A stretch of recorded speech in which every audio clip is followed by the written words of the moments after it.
cameras there. That should work better. Hello, everybody. Welcome back to the iSigma podcast. Sorry about that. Little camera issues here. I'm still trying to... You'd think I'd know this equipment by now, wouldn't you? I'm very, very delighted to be joined by with Matt Young. Matt, you're from Electronics Value Recovery Inc., which gives me a little bit of a clue about what you do.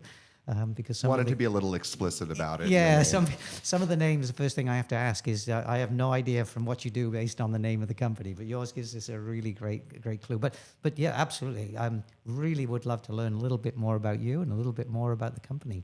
Yeah, Electronics Value Recovery is an electronics reuse and refurbishing company.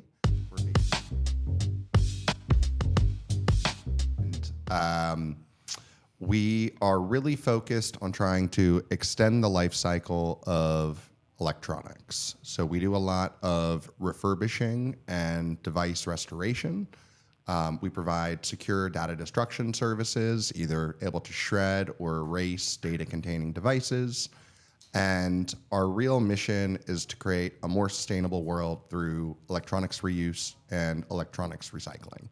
So we have a reuse-focused kind of initiative. It's about 80% of the business, with recycling and commodity generation being about the other 20%. And we're R2 and have multiple ISO certifications to kind of ensure that our business follows best practices. I am the president and founder and have been working in the electronics recycling industry for about 18 years now. 18 years. So when did you find the company? We started January 15th of 2018. Very specific. You knew that date exactly. I definitely remember that day very, very well. And when we started, we were kind of operating out of basically a garage. It was about 1,200 square feet.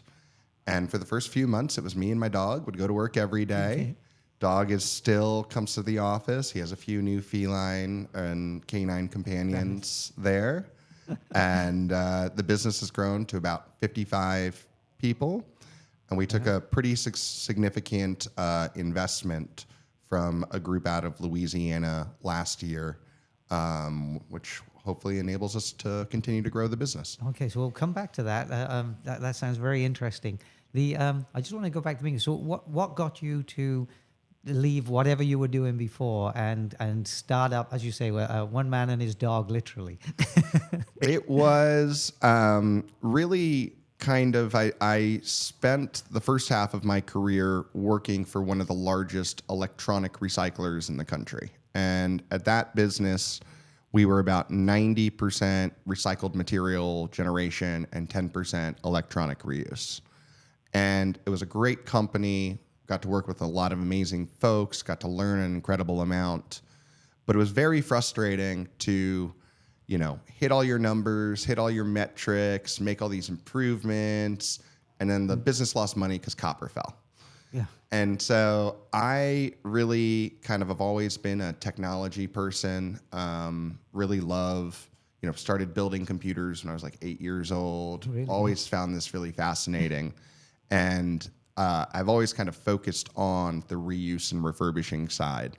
And so the genesis of EVR is, why not be a reuse first company as compared to a commodity end of life scrap generation business? So that reuse is, again, fascinating to me, because we hear a lot about the destruction side, and a lot of the equipment here is really designed to destroy, whether it's paper or materials. So the reuse, I think, is really interesting, and obviously it's become more and more important today as the cost of components increases up, and supply chains now getting constrained, being able to reuse. So can you tell us a little bit more about that? How does that work from when you speak to somebody like, maybe it's an IT director at a school or at a business or something? Can you walk us a little through that? Yeah. So our process has a lot of controls kind of built into it to ensure, that the data destruction's properly done, the customer wishes are properly followed. And I mean, that does come first. So if the customer has requirements that we've got to shred hard drives or the other devices, we're always going to do that, even if it's not necessarily the most environmentally sustainable outcome. But, material will come into our facility. We're going to sort it generally based on the age and the type of material. So the older equipment is going to go for end of life commodity recovery, and the newer equipment goes in. We have a lot of different automation and software that we use in this process to try to ensure that the devices are fully functional. We check something like 125 attributes of each computer or desktop that we get in. And a lot of this is the software, right? And so we've designed our process around the NIST 888 guidelines for media sanitization, which is put out by the federal government and kind of sets the rules of the road for what we're following. And we have a lot of like validations, other checks and balances in our process to make sure that, you know, all data is gone, even if the device is being reused. You shouldn't be able to tell who the prior owner of a device was after it goes through our process. That would be the worst, wouldn't it? Yeah. Yeah, I just moved house. I downsized into a nice smaller house, and one of my biggest challenges was I'd realized how many computers and hard drives and I've accumulated over the years, and you know I had time on my hands, so I started working through them and you know killing them off. But when you're in an organization, that's a huge task. It is. And, you know, it starts with proper IT asset management. So understanding what devices you have, where in their life cycle are they still covered by warranty, things like that. What software licenses are you using? And then it's really closing the loop of that life cycle management. So it's the data destruction, it's the proper reporting so people can bring the equipment outside of their asset management systems. It's the environmental controls if devices do end up being recycled, and then it's the worker health and safety piece to ensure that our workers are safe while doing the right thing. Yeah, so there's a lot of components to it, isn't there? On the sales side, who are you selling direct to and going out, or are you working with other companies, giving them a channel effectively to broaden their business from, say, paper and get into this more asset disposal? We do both, but the majority of our business is what we call channel business. And so I like to say it as we help folks who are accidental e-recyclers because there's a lot of nuance, there's a lot of complexity in managing this stream, but we try to make it as easy as possible for someone who doesn't, you know, sort this into 300 unique grades of scrap or commodity to be able to manage and monetize their assets. I do love the accidental because that's, I mean, very often people, I've been talking to different people around the show and, you know, they say, hey, I'm doing this now. How the hell did you get into that? And it's like, well, and that's where the accident happens. But you got to know somebody then who can come in and help you do it professionally. Yep, and that's really kind of how we've designed our process is to help those sorts of folks be able to provide certified recycling services to their customers. So if I was a smaller company and I, you know, accidentally suddenly now I've got 100 hard disks or whatever from a local school or community or some community association or something, and I know about you, fortunately, so we'll skip that part. But I know about you. How would we go about doing that engagement? What would that look like? Yeah, a lot of recycling comes down to how the material is prepared, how the material is transported. So what we'd be looking at is trying to make sure that when you are getting the electronics, you're packaging them in a secure and a safe manner. So it's really hard to reuse stuff that's been banging around a box. And, you know, when the screens break, things like that becomes much more challenging. So we're going to try to ideally have you sort it, but as minimally as possible, probably put it in about 6 or 8 unique categories that helps us receive the material a little bit better. And as you said earlier, it's like 100 and, what did you say, 150, something like that? I couldn't quite remember. It's somewhere around 300 unique commodity scrap grades. So getting it down to out of our 6 process is manageable for me as a small operator. That's the goal, is we don't want to bury folks in the complexity. That's kind of our value add, is we can take the few streams and put them into the many while also trying to skim off the reused so material. You get them to sort it. Sorry, I interrupted, but that was like, that's a really big relief for me after I heard the big number earlier. Anyway, so so you get them to sort it, and then how do we go from there? We'll sort it. We'll provide data destruction. So for a lot of folks, we're really a check and balance, right? So say hypothetically, a hard drive got missed when your team was pulling drives, doing the data destruction work. The way our software works, we have these guardrails in place, helps us locate devices. We can put rules into our ERP software that say, hey, if you send me a device, we're going to shred the hard drive no matter what. And because our system is so intelligent and tied together, if our software, when it was testing the computer, detected a hard drive, it's not going to let the tech go any further. They're going to get a big red X on the screen, have to stop, manage that data, and follow the customer's requirements. And then we're going to be trying to look for opportunities to test reuse.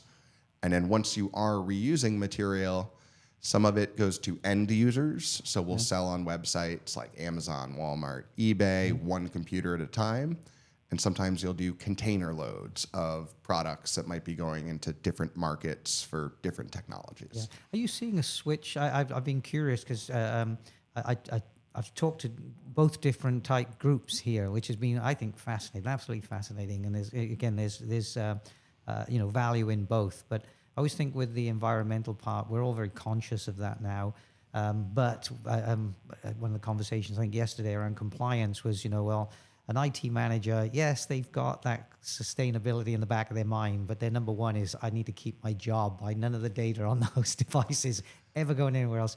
Are you seeing a shift more towards, or is it still more destruction at this pace? Just kind of curious how that's looking. There are some studies that kind of get put out where they're interviewing the IT asset managers, folks like that. I think data security has been the number one issue without question for years in that sort of a department. ESG, sustainability, has definitely been kind of more in vogue in the last few years. Yeah. And I think there's some really good tools out there now that let folks quantify the impacts of their recycling, do things like greenhouse gas emission comparisons, things like that.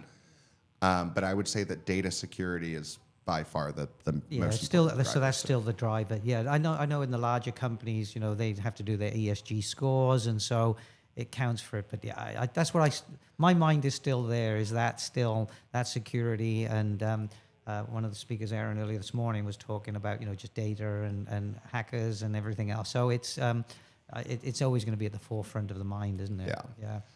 I think you could do it environmentally friendly, but if you screwed up the data security, you haven't done a good job.